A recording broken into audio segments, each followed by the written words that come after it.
كان آدم وجنى يجلسان في حديقة المنزل بعد يوم طويل من الدراسة والعمل. كانت الشمس تميل نحو الغروب والهواء كان مليئاً بالهدوء. فجأة سأل آدم: جنى، هل فكرت يوماً في أهمية الصلاة؟ ابتسمت جنى وقالت: طبعاً، الصلاة هي جزء أساسي من حياتي، لكن لماذا تسأل؟ تنهد آدم وقال: أشعر أني في بعض الأحيان أهمل الصلاة وأحتاج إلى فهم أعمق لأهميتها. ابتسمت جنى بلطف وقالت: الصلاة ليست فقط واجباً دينياً، بل هي وسيلة لتواصلنا مع الله. عندما نصلي نشعر بالسكينة والراحة ونقترب أكثر من خالقنا.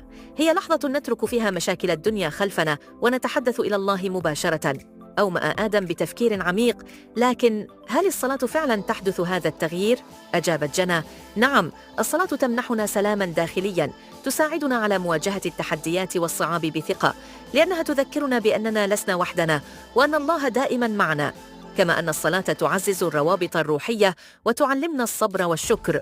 وأضافت: فكر في هذا، الصلاة تقربنا من الله، تطهر نفوسنا وتساعدنا على التركيز على الأهم في حياتنا.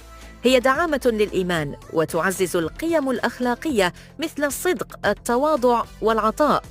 ابتسم آدم